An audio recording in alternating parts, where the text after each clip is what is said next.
الحمدللہ رب العالمین والصلاة والسلام علی سید الرسل وخاتم النبیین وعلی آلہ واصحابہ واتباعہ اجمعین، اما بعد۔ انسانی سوسائٹی کی بنیاد خاندان پر ہے۔ سب سے پہلے زمین پر جوڑا اترا تھا، آدم علیہ السلام اور حوا علیہ السلام۔ قرآن پاک یہی کہتا ہے، اور یہ میاں بیوی پہلے سے تھے۔ قرآن پاک میں اللہ رب العزت نے فرمایا، جنت میں ان کو کہا تھا یا آدم اسکن انت وزوجک الجنہ، میاں بیوی دونوں جنت میں رہو۔ میاں بیوی پہلے سے تھے، جوڑے کے طور پر اترے تھے، اور یہاں انسانی زندگی کا آغاز ہوا تھا۔ اس وقت سے خاندانی نظام چل رہا ہے، میاں بیوی اولاد دونوں سب کا ایک یونٹ انسانی سوسائٹی کا خاصہ ہے۔ اور اللہ رب العزت نے جو پہلا جھگڑا نسل انسانی کا ذکر کیا نا، وہ بھی دو بھائیوں کا ہے اور آدم علیہ السلام کے دو بیٹوں کا ہے۔ وَاتْلُ عَلَيْهِمْ نَبَأَ ابْنَيْ آدَمَ بِالْحَقِّ إِذْ قَرَّبَا قُرْبَانًا فَتُقُبِّلَ مِنْ أَحَدِهِمَا، کہ جو پہلا انسان فوت ہوا تھا، پہلا انسان قتل ہوا تھا، پہلا جھگڑا ہوا تھا، وہ آدم علیہ السلام کے دو بیٹوں کا ہوا تھا قرآن پاک کے ارشاد کے مطابق، اور ایک ضابطے قانون پر جھگڑے کی وجہ سے ہوا تھا۔ یہ دو حوالے میں نے اس لیے دیے ہیں کہ انسانی زندگی کا آغاز خاندان سے ہوا ہے، اور سماج خاندان سے شروع ہوا ہے۔ ماں باپ بیٹا بھائی، ان کے قوانین یہ شروع سے چلے آ رہے ہیں۔ جو بھی اللہ تبارک و تعالیٰ کی طرف سے پیغمبر آئے ہیں، ان کا یہ خاندانی نظام کا پلان موجود رہا ہے۔ جناب نبی کریم صلی اللہ علیہ وسلم کا، حتیٰ کہ جن مذاہب کی بنیاد وحی پر نہیں ہے، خود ساختہ مذہب ہے، مذاہب کی ایک تاریخ تو وہ ہے نا کہ آدم علیہ السلام سے شروع ہو کر جناب نبی کریم صلی اللہ علیہ وسلم تک مذاہب چلے آ رہے ہیں، تو وہ کچھ بگڑ گئے، کچھ صحیح رہے کہ مذاہب آسمانی مذاہب کہلاتے ہیں، جن کی بنیاد کسی پیغمبر پر ہے، کسی وحی پر ہے۔ ان کا تو اپنا ایک نظام ہے۔ جو مذہب لوگوں نے خود بنائے ہیں، خود ساختہ ہیں، جن کی بنیاد کسی آسمانی مذہب پر نہیں ہے، آسمانی وحی پر نہیں ہے، ان میں بھی خاندان کا نظام ہے۔ یہ میاں ہے، یہ بیوی ہے، یہ بیٹے ہیں، ان کے یہ حقوق ہیں، یہ نکاح کا قانون یہ ہے، طلاق کا قانون یہ ہے۔ دنیا کی ہر قوم، ہر مذہب میں، ہر علاقے میں، ہر سوسائٹی میں خاندان کا سسٹم موجود ہے۔ کوئی بات صحیح غلط اپنی جگہ پر، اور یہ مسلمہ اصول ہے دنیا کا کہ ہر قوم کو اپنے خاندان کے حوالے سے اپنے مذہب کے قوانین کے مطابق عمل کا حق ہے۔ اب یہاں دیکھیں، ہندو رہتے ہیں تو وہ شادی بیاہ طلاق وغیرہ ہمارے مذہب کے مطابق کرتے ہیں، اپنے مذہب کے مطابق کرتے ہیں۔ عیسائی، سکھ، ان کا حق ہے، ان کا جو بھی مذہب ہے اس مذہب کے قوانین کے مطابق کرتے ہیں، اور ہم ان کو تسلیم کرتے ہیں۔ یہ دنیا کا مسلمہ اصول ہے۔ کوئی قوم بھی، کوئی مذہب بھی نکاح، طلاق، وراثت، یہ خاندان، اس کو فیملی لاز کہتے ہیں، ان کو پرسنل لاز کہتے ہیں۔ دنیا میں آج کے مسلمہ قانون کے مطابق ہر قوم کو اور ہر مذہب کو ان معاملات میں اپنے مذہبی قوانین پر عمل کا حق ہے، وہی نافذ ہوں گے۔ کوئی دوسرا جبر نہیں کر سکتا کہ تم یہ قانون کرو اور یہ کرو۔ یہ تو مسلمہ اصول۔ ہمارے یہاں بھی جناب نبی کریم صلی اللہ علیہ وسلم تشریف لائے ہیں تو خاندانی نظام موجود تھا۔ وہ بھی کسی کے بیٹے تھے، کسی کے باپ تھے، کسی کے خاوند تھے، کسی کے بھتیجے تھے، کسی کے بھانجے تھے، یہ پورا سسٹم موجود تھا۔ لیکن نبی کریم صلی اللہ علیہ وسلم کچھ اصلاحات کی، اس وقت کے موجود خاندانی نظام میں کچھ اصلاحات کی، وہ میں تفصیل نہیں بیان کر سکتا۔ مثال کے طور پر لوگ 20 بیویاں کرتے تھے، قرآن نے کہا نہیں 4 سے زیادہ نہیں، یا طلاق میں طلاق دیتے چلے جاتے تھے، قرآن نے کہا نہیں 3، بس چوتھی طلاق ختم۔ اس قسم کی اصلاحات قرآن پاک نے 20 کی ہیں۔ ایک خاندانی نظام موجود تھا، اس میں رد و بدل کر کے اصلاحات کر کے ایک مسلم فیملی کا قانون قرآن پاک نے دیا، اور جناب نبی کریم صلی اللہ علیہ وسلم اس کی بنیاد قرآن پاک پر، سنت رسول پر، شریعت اسلامیہ پر چلی آ رہی ہے۔ خلافت راشدہ کے دور میں بھی یہی تھا، بنو امیہ کے دور میں بھی یہی تھا، بنو عباس کے دور میں بھی یہی تھا، بنو عثمان کے دور میں بھی یہی تھا۔ یہاں ہمارے ہاں جو بھی حکمران آئے ہیں سب سے زیادہ مغل تھے، زیادہ لمبا مغلوں نے گزارا ہے، التمش نے گزارا ہے، ایبک نے گزارا ہے، باروز غزنوی تھے۔ یہ ہر دور میں مسلمانوں کے خاندانی احکام شریعت کے نافذ ہیں، حتیٰ کہ سب سے زیادہ دور جس پر ہم نے اعتراض کرتے ہیں اکبر کا دور ہے، اس نے رد و بدل کیا تھا، گڑبڑ کی تھی، لیکن اس کے دور میں بھی عدالتوں میں مسلمانوں کے فیصلے شرعی قانون کے مطابق ہوتے، یہ تسلسل چلا رہا تھا۔ ہمیں یہ مسئلہ پیش آیا انگریزوں کے آنے کے بعد، پوری تاریخ میں ہمیں کبھی یہ مسئلہ پیش نہیں آیا کہ ہمارے نکاح، طلاق، وراثت، مرد عورت، ماں باپ، بیٹا اولاد، بہن بھائی، ان کے مسائل کون حل کرے گا، کبھی یہ مسئلہ پیش نہیں آیا۔ سب کے مطابق، شریعت کے مطابق ہوتا ہے۔ اس میں جزوی فرق ہوتا ہے، یہ شافعی ہیں یا وہ، اب ٹھیک ہے، وہ کوئی مسئلہ نہیں ہے، کوئی ساری شریعت ہے، شافعی فقہ بھی شریعت ہے، حنبلی فقہ بھی شریعت ہے، مالکی بھی شریعت ہے، حنفی بھی شریعت ہے، اس کے دائرے میں، لیکن بنیادی نیٹ ورک ایک ہے، شریعت۔ ہمیں مسئلہ پیش آیا جب انگریز یہاں آئے 1857 میں، تو انہوں نے ہمارے قوانین منسوخ کر دیے، اپنے قوانین نافذ کیے، انگریزوں کے قوانین یہاں نافذ کیے 1857 میں، اور ہمارے قوانین منسوخ کر دیے۔ جوڈیشل سسٹم بھی تبدیل کر دیا سارا، پہلے قاضی فیصلہ کرتا تھا، جج صاحبان آ گئے تو سارا سسٹم تبدیل کر دیا، ٹھیک۔ اس وقت پھر 2-3 بڑے مسئلے پیش آئے۔ علماء تو مزاحم تھے اور معتوب تھے، کوئی پھانسیوں پہ ہے، کوئی جیلوں میں ہے، کوئی یہ ہے، کوئی وہ ہے، لیکن 2 بڑے مسئلے پیش آئے انگریزوں کے قبضہ کرنے کے بعد اور قانون تبدیل کرنے کے بعد۔ ایک یہ کہ مسلمانوں کے اوقاف جو ہے نا، مسجد، مدرسہ، وقف، یہ انگریزی قانون کے مطابق چلیں گے یا ہمارے مذہبی قانون کے مطابق چلیں گے؟ مسجد وقف ہے، مدرسہ وقف ہے، اوقاف کا مسئلہ پیش آیا کہ ہمارے اوقاف کے فیصلے کون کرے گا، یہ مذہبی مسئلہ ہے۔ دوسرا، خاندانی نظام کے فیصلے کون کرے گا، یہ کس قانون کے مطابق ہوں گے؟ یہ 2 بڑے مسئلے پیش آئے۔ ان دونوں مسئلوں پر اس وقت سٹینڈ لیا سر سید احمد خان نے، ان کے پورے گروپ نے، جسٹس سمیر علی نے، نہیں بھائی یہ تو ہماری شریعت کے مطابق ہو۔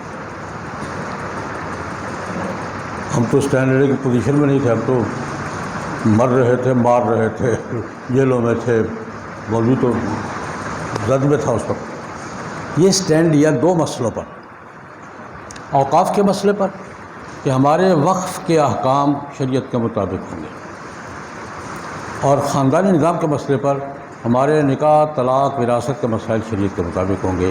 ان پر سٹینڈ لیا سر سید احمد خان نے، ان کا پورا گروپ تھا، مولانا حالی تھے، فاطمی شبلی آئے ہیں، ان کے ساتھ جسٹس امیر علی خان تھے، انہوں نے طے کیا یہ 2 مسئلے تو ہمارے جو مرضی کرو، لیکن ہمارے اوقاف ہماری شریعت کے مطابق چلیں گے اور ہمارے خاندانی قوانین ہماری شریعت کے مطابق چلیں گے۔ یہ میں تاریخ بیان کر رہا ہوں کہ ہمیں یہ مسئلہ پیش آ گیا تھا، لیکن اس پر سٹینڈ لیا وہ کلاس جن کو ہم لبرل کہتے ہیں، نہیں، سر سید احمد خان نے تہذیب کی، ان کا 3 لڑائیاں لڑی ہیں سر سید نے، اوقاف کی،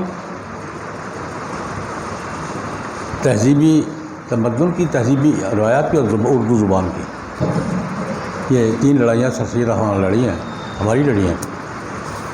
اس وقت پھر انگریزوں کے قانون سے یہ بات منوائی ان لوگوں نے۔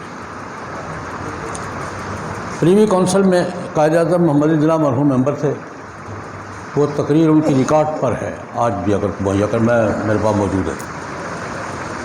پریوی کونسل میں وائس رائے کی پریوی کونسل میں قائد اعظم نے صاف کہا کہ دیکھو ہمارے خاندانی قوانین اور اوقاف کے قوانین شریعت کے مطابق ہوں گے، ہم کوئی اور قانون نہیں مانیں۔ اس بنیاد پر دونوں باروں میں فیصلہ ہوا کہ خاندانی قوانین بھی شریعت کے مطابق رہیں گے اور اوقاف کے قوانین بھی شریعت کے مطابق رہیں گے۔ یہ فیصلہ کروایا پریوی کونسل سے قائد اعظم نے، پورا وہ تسلسل تھا۔ ہم چلو ٹھیک ہے باقی معاملات میں لڑتے رہیں گے، یہ تو طے ہو گیا نا کہ ہمارے نکاح طلاق وراثت کے مسائل جیسے مسلمہ اصول ہے ہمارے مذہب کے مطابق ہوں گے، شریعت کے مطابق ہوں گے، اور ہمارے اوقاف کے قوانین کس کے مطابق ہوں گے، شریعت کے مطابق۔ یہ بات و بات طے ہو گئی مکمل۔ اب تک وہی تسلسل چلا آ رہا ہے۔ پاکستان بننے کے بعد ہم مسلسل 70 سال سے اس چکر میں ہیں کہ مغربی تہذیب اور مغربی ثقافت، مغرب کے اپنے قوانین کسی نہ کسی بہانے، کسی نہ کسی ہیلے سے قانون سازی میں لا کر ہم میں گھسیڑے جا رہے ہیں۔ میں ایک مثال دوں گا، بھی یہ 70 سال سے چل رہا تھا، کوئی نہ کوئی بہانہ بنا کے قانون سازی کر کے اسمبلی سے قانون پاس کرا کے کوئی بات گھسیڑ دی اس پہ۔ یہ 70 سال سے ہمارے ساتھ یہ چل رہا ہے۔ میں ایک چھوٹی سی مثال دیتا ہوں۔ ابھی سال نہیں ہوا، سال ہوا تقریباً، گھریلو تشدد کا قانون، گھریلو تشدد کو روکنے کا قانون نافذ ہوا، پاس کیا ہمارے ممبروں نے پاس کیا۔ اس میں باقی ساری باتیں چھوڑ کر میاں بیوی میں جھگڑا ہو جاتا ہے، ہوتا ہے نہیں ہوتا؟ کہاں نہیں ہوتا؟ گھریلو میں نہیں ہوتا، ہمارے یہاں بھی ہوتا ہے، میاں بیوی جھگڑ پڑیں گے۔ میاں بیوی میں جھگڑا ہو جائے تو کیا، میں مثال کے طور پہ ایک بات کہہ رہا ہوں، میاں بیوی میں جھگڑا ہو جائے تو کیا کرنا ہے؟ اس کا قرآن پاک نے ایک پروسیس بیان کیا ہے۔ قرآن پاک نے صاف، ان خفتم شقاق بینہما فابعثوا حکما من اہلہ وحکما من اہلہا۔ اگر میاں بیوی میں جھگڑا ہو گیا ہے، سمٹ نہیں رہا، اول تو آپس میں سمیٹ لیتے ہیں، نہیں سمٹا تو ایک نمائندہ اس کا ایک نمائندہ اس کا گھر میں بیٹھ کے طے کرے، باہر نہ لے جائے معاملہ۔ یہ پروسیس خود قرآن پاک نے بیان کیا کہ پہلا مرحلہ کیا ہے، فابعثوا حکما من اہلہ وحکما من اہلہا، ایک حکم ایک نمائندہ اس سے ایک اس سے گھر میں بیٹھ کے طے کرو، یاد بار اور بولا میاں بیوی کا جھگڑا ہے، باہر شور نہ کرو، آپس میں بیٹھ کے طے کر لو، برادری طے کرے، اور کوئی ایک آدمی نہیں، ایک نمائندہ اس کا ایک نمائندہ اس کا، آپس میں جھگڑا طے کرا دو۔ یہاں طے نہیں ہوتا پھر عدالت پہ جاؤ۔ یعنی قرآن پاک نے پہلا پروسیس یہ بیان کیا کہ میاں بیوی کے جھگڑے کو اوپن نہیں کرو، یار گھر میں بیٹھ کے طے کرو۔ اب جو قانون آیا ہے یہ سارا چیپٹر اڑا دیا گیا، جو قانون نافذ ہو گیا وہ یہ ہے، بیوی کو شکایت ہے خاوند سے، تھانے سے فون کرے گی، قانون یہ کہتا ہے کہ تھانے دار سب سے پہلے کوئی تحقیق کیے بغیر سب سے پہلے خاوند کو گرفتار کرے گا کہ تیری بیوی کو تو شکایت ہے، اور تھانے دار فیصلہ کرے گا ان کا جھگڑا کیا ہے، عدالت تھانہ فیصلہ کرے گا۔ وہ درمیان کا پروسیس جو قرآن نے بیان کیا، آپس میں طے کر لو، پہلے فیملی والے پہلے مسئلہ حل کر لو، وہ سارا ہوا۔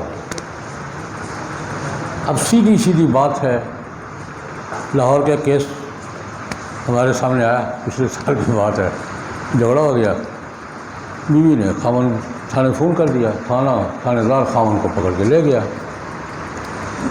اب یہاں تھانے دار کو راضی کرنا مشکل ہوتا ہے، کیوں جی؟ تھانے دار کو راضی کرنا مشکل ہوتا ہے۔ اس نے تھانے دار کو راضی کر لیا، شام کو گھر آ گیا، آ کے بیوی کو فارغ جاؤ، لیکن یہ کیا کہ وہ کیا، وہ تمہارا اختیار تھا، یہ میرا اختیار تھا، چھٹی کر۔ یہ لاہور کا کیس ہے، تھانے دار کو راضی کر کے واپس آ گئے شام کو، کیونکہ چلو جی چھٹی جاؤ، میں کہ اسی طرح سے فارغ ہو جی، وہ تمہارا اختیار وہ تھا نا، میرا اختیار یہ میں ایک کیس بتا رہا ہوں، یہ ہمارے یہاں ڈھیلے بہانوں سے کسی نہ کسی بہانے سے وہ کوئی نہ کوئی چیز شامل کر کے وہ ہمارے قانون کا بیڑا غرق کرے. یہ ہو رہا ہے، مسلسل ہو رہا ہے. اسی حوالے سے ایک قانون آیا، ہماری غفلت ہے، میں اپنی غفلت میں مانتا ہوں، اس وقت ہم نے توجہ نہیں دی. یہاں ایک مسئلہ چلا تھا 1918 میں 17-18 میں، جو خنثی ہیں خواجہ سرا، ان کے حقوق کیا ہیں. ہم نے کہا چلو ٹھیک ہے، ایک آبادی ملک کی ہے، ان کے حقوق کا تعین بھی ہو جاتا ہے، اچھی بات ہے، اس سے کسی کو اختلاف ہے ہو جائے ٹھیک. ایک قانون آ گیا. اچھا، قانون ایسی تکنیک سے پاس کیا، وہ قانون آیا اسمبلی میں، کمیٹی بنی. کمیٹی میں 2 ممبر تھی عورتیں، ایک جمعیت علماء اسلام کی نعیمہ کشور اور ایک جماعت اسلامی کی عائشہ سید. انہوں نے مخالفت کی کہ نہیں بھائی، اس کو ذرا اسلامی نظریاتی کونسل سے پوچھ لو، علماء سے پوچھ لو، یہ ٹھیک نہیں ہے. ان کی بات کسی نے نہیں سنی. اور اسمبلی کا جو آخری سیشن تھا، جس کے بعد اسمبلی ڈیزالو ہو گئی تھی، وہ الیکشن ہونا تھا، اس میں ربا ربی پاس. میں بات بتاؤں ہوا کیا، قانون پاس کیسے ہوا. کمیٹی میں بات ہوتی رہی. کمیٹی میں دونوں ممبروں نے، جمعیت علماء اسلام کے ممبر تھی نعیمہ کشور اور جماعت اسلامی کی ممبر تھی عائشہ، دونوں نے شدید مخالفت کی. تو علماء سے پوچھ لو، اسلامی نظریاتی کونسل سے پوچھ لو، یہ بنتا ہے نہیں بنتا، آئین کے مطابق ہے نہیں. نہیں. اور پاس کب کیا؟ جب اسمبلی ڈیزالو ہو رہی تھی، اگلا الیکشن کا اعلان ہو گیا تھا، اور آخری 2 گھنٹوں میں، تاکہ کوئی اسمبلی میں بات نہ کر سکے. وہ الیکشن کے ہنگاموں سے ہم بھی خاموش ہو گئے. ہمیں اب پتہ چلا جب یہ سینٹ میں ایک ترمیم آئی کہ جناب یہ تو سارے نظام کا بیڑا غرق ہو جائے گا. اب وہ قانون کیا ہے وہ میں آپ کو پڑھ دیتا ہوں. عنوان کیا ہے؟ خواجہ سرا کا حقوق کا تحفظ. اس میں قانون یہ پاس ہوا ہے کہ یہ خواجہ سرا ملک میں کتنے ہوں گے؟ تو 20% ہوں گے، 1% بھی ہوں گے. سرکاری اعداد و شمار کے طرف 2.0 ہیں، 2.0 زیادہ 30-35 ان کے ٹھیک ہے، ان کے تحفظ کے لیے قانون ہمیں کوئی اعتراض نہیں ہے. لیکن قانون کیا پاس ہوا سنیے ذرا.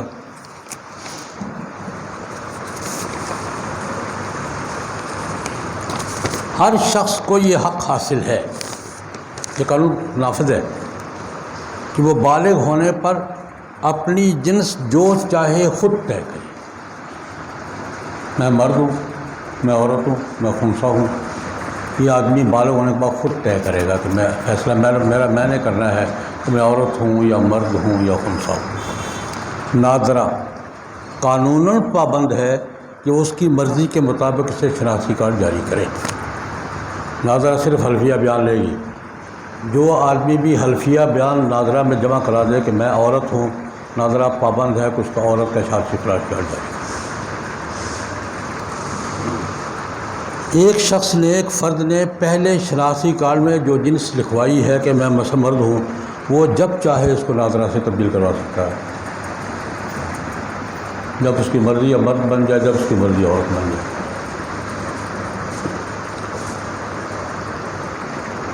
یہ ہر فرد کو وراثت اس کے شناختی کارڈ میں درج بیان کردہ جنس کے مطابق، وہاں مرد لکھا ہے تو مرد والی ملے گی، عورت لکھا تو عورت والی ملے گی. یہ قانون نافذ ہے اور ناظرہ میں لوگ آ رہے ہیں، جس کی یعنی پہلی بات یہ ہے، جنس طے کرنا اللہ کا کام ہے، بندے کا کام ہے. اللہ نے کسی کو اختیار دیا ہے، لیکن یہاں بالغ ہونے کے بعد ہر شخص کا یہ حق ہے کہ وہ ناظرہ جائے گا. حلفیہ میں عورت ہوں، باقی ملکوں میں بھی، بعض ملکوں میں ہے، لیکن بہت سے ملکوں میں میڈیکل چیک اپ شرط. ایک شخص کہتے ہیں میں عورت ہوں، تو متعلقہ ادارہ میڈیکل چیک اپ کرائے گا یہ عورت ہے یا نہیں. یہاں یہ شرط نہیں، صرف حلفیہ بیان کا. اور ناظرہ قانون انکار نہیں کر سکتا. ناظرہ قانون پابند ہے کہ اس کے حلفیہ بیان کے مطابق اس کو شناختی کارڈ جاری کرے. وہ خود کو مرد کہتا تو مرد والا جاری کرے، عورت کہتا تو عورت والا جاری کرے. اور وہاں 4-5 جنسیں لکھی ہیں، ہومو سیکس، میں نہ مرد ہوں نہ عورت، یہ بھی دادرہ پابند لکھے نہیں، نہ مرد نہ عورت، یہ خنثی مشکل ہے، یہ قانون نافذ ہوا۔ اب یہ اس کے 3-4 بنیادی باتیں، اب آپ اس کے سوچ لیں کہ یہ اگر ابھی تو لوگوں کو پتہ نہیں ہے، لیکن قانون نافذ ہے، اس سفر اس کے نتیجے میں کیا افراتفری بچے کی اندازہ ہے آپ کو؟ یہاں تو 4 پیسے کے لیے باپ بدل دیتے ہیں، یا جنس نہیں بدلے گا؟